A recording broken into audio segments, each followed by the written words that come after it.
What's going on, everyone? This is Jordan with Conquer Trading Investing. I hope you're all well and doing great as we kick off this week. We're going to talk about Bitcoin in this video. Specifically, we're going to talk about managing expectations within this tight coiled range. We're going to be looking at when a trade is going to trigger both to the upside and to the downside and how to manage each of those trades. We're going to be talking about managing expectations and, most importantly, how to psychologically prepare yourself in this environment. We're going to start this off looking and giving you a little bit of that long-term perspective. And I just want to show you that this is lined up over here from the 2018 December low. That's when the Federal Reserve hiked interest rates for the last time of last cycle. That's where equity markets bottomed out. That's where Bitcoin bottomed out. Even though quantitative tightening continued running through September 2019, where actually the markets broke. That's where the overnight interest rate on repo broke. Interestingly enough, risk was trading significantly higher when things broke than at the bottom. Now you can see that Bitcoin off the bottom trading up 513%. A lot of people like to measure off of highs. You should be measuring off of bottoms. People talk about how is Bitcoin able to be some type of store of value. Well, just go ahead and look off the last bottom. You don't even have to use that bottom. You can go to the COVID bottom, and you're going to see this is over in obviously March 2020. You could see why Bitcoin is not only providing to be a store of value, it is also at the same time significantly outpacing the rate of inflation. Now, I don't think that Bitcoin is necessarily at this point in time a store of value. Now, if you do give it a long enough time horizon, it has proven to be. It's proven to be for myself. Do I think Bitcoin is an inflation hedge? No, I don't think Bitcoin is an inflation hedge either, although it significantly outpaces the rate of inflation. For me, Bitcoin, being many things to many people, for me, Bitcoin is a hedge against currency debasement. Bitcoin is also freedom. Nevertheless, let's get into it today. Let's look what's going on by following what's going on the linear chart and where we left off. And we could see a few different things developing. We can see that Bitcoin has the breakout of the trend line. This trend line goes all the way back to the November high.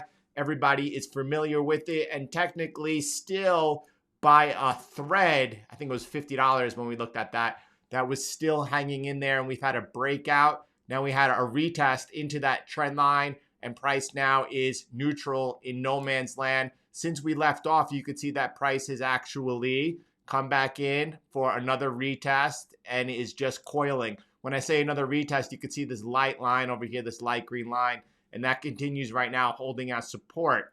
Holding above it is positive, but it has not broken out either way to the downside or upside. You can see over here, this is probably the level somewhere around 20,500 where you would getting over that near-term range. You could see price consolidating with this area. It could break out to the upside. It could still break out to the downside. We don't know which way it's going to go, but what's happened over here is we've been in this range now going on 1 month as people has become conditioned to that low volatility. That means that they're more apt to take profits sooner if they're trading within the range. Don't forget, low volatility leads to high volatility. Contraction of ranges leads to expansion. And we are getting ready as we continue to coil to either a breakdown or a breakout. And it's going to be a big move. And if you are starting to take profits conditioned in this range, not taking them much sooner, you're going to be missing out when we get to the explosion point. And we're getting close. This log view is giving us a pretty good idea of what we're looking at. And you can see that what we've seen is this is the June bottom, right? You've seen this range contracting and it's just coiled up now. And we're about to either get the breakdown or the breakout. The breakout's going to come up from boom. And it's going to be a big move, I do believe, one way or the other. You can see we've already had a fake out over here to the bottom. That could potentially be setting up a big move. We're going to continue waiting and watching. And we just looked at a level over here. We looked at that horizontal resistance around 20,500. And you could see over here in this window right now, if we were to break out of it over the next few sessions, it would be around 20,500. You have that horizontal resistance. You have the trend line resistance, getting above it, waiting to get above it, that could potentially lead to a really good entry. How would you manage that trade if you were to get into it? That's really dependent on what it's going to look like coming into it. What do I mean by that? Well, we're going to be here tomorrow. We're going to be here the next day, and we'll be able to watch and see. And if you were to see price come into this area, right, you can see like if price came into here, let me pull up this, and then right around that area and then backed off, and then we put in some type of swing low and then broke through, you then have an opportunity or something to manage that trade off of and build that trade and architect that trade, depending on if you wanted to go ahead and use that to set your risk off of at that last swing low. Could some people be using something like the low of the wick of the CPI?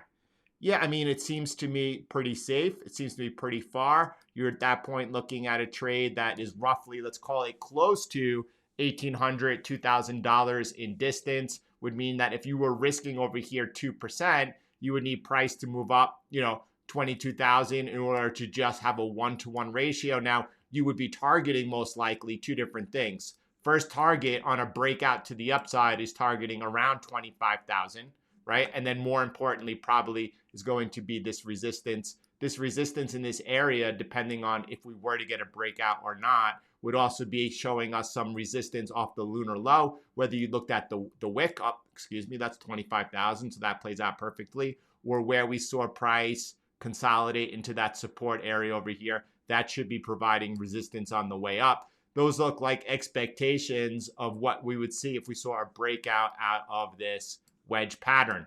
Now let me back up a little bit and just show you, right? So what I'm getting at over here is why you could decide to use something like the wick low. I think that's pretty conservative in my opinion. And then you'll have over here, whatever it looks like in the days ahead, we'll be able to in real time play that out together. Or you have over here this low, this swing low after that, like wick down, wick up, price finding some type of base and now looking to resume off. If this continues, that looks like a much better place to go ahead and manage your trade size off of than potentially this one down over here off the wick. I would think that if we had a breakout and then it rolled over, and by the way, just because you get a breakout or a breakdown doesn't mean that trade is going to automatically run into profit. Actually, you're much better off having the expectation that you're going to get stopped out. It's a really good way to go into the trade from a psychological standpoint. Nevertheless, if you do get a breakout over here to the upside, and then that trade begins to fade and roll over, I mean, by the time you get all the way down over here, there's going to be significantly better entry points. We'll be looking out of them. That's looking to the down. That's looking to the upside, and whether or not we break now to the upside or actually roll over is I have no idea. We're in a range. We're neutral again. After the CPI, after that wick down and close into here, we became neutral. And trading this type of range, trading this low volatility, well, that's not really, doesn't make a lot of sense. You will go a lot further if you were taking a few well-timed precision trades. If you have patience to wait for the setup, wait to act when it's time to act, you're going to do a lot better than chasing price, especially in this tight contracting range. This could break to the downside just as easily as it could break to the upside. I couldn't tell you whether or not what the odds are of it breaking to the upside or downside at this point. I prefer not to have a bias and just to wait and watch what is going to happen. And I'm trying to go ahead and zoom out a little bit to show you what this might look like and where we'll be lining up on the downside. And is it still this line, right? This line is, by the way, coming off of the June low. It's coming off of the June low over here and then finding this low over here again. We could see that we were able to hold through. We did it here on the video, on the upload, showing before the price broke down that morning of the CPI, why you had to wait for your spot. Price now kicked back above this area. Does that continue to give you the line that you want to be looking at? Or is it even lower? I mean, higher. You can see over here, this line I'm drawing right now off of where we just hit that low off of right over here. And then again, it's even a little higher. So I'm gonna come over not into these wicks. What I'm gonna do right now, I'm gonna zoom in a little bit so you could see. Instead of coming to these wicks, I'm gonna check out what it looks like on these bodies. So I'm just gonna move that up like that, right? And then I'm gonna say, all right, Do I think that a close down below this line at this point is going to give me a better opportunity to take a trade? If I do that, do I have any type of confirmation that we've broken down? The confirmation is down lower. Confirmation is down over here, right? So the confirmation is the white line below. At this particular point, a close below this red line, though, I could say, well, price tried. It really tried, and it's losing that momentum over here. And maybe I would want to wait. Is that too high? Is that too aggressive? I'm going to check this wick, and I'm going to check this wick down below it a little bit and see what that looks like. See off there. Yeah, I feel a little bit more comfortable. If we close below that red line over there, I do prefer that as an entry to the short side, except if I did that, I would say we're not having any type of confirmation.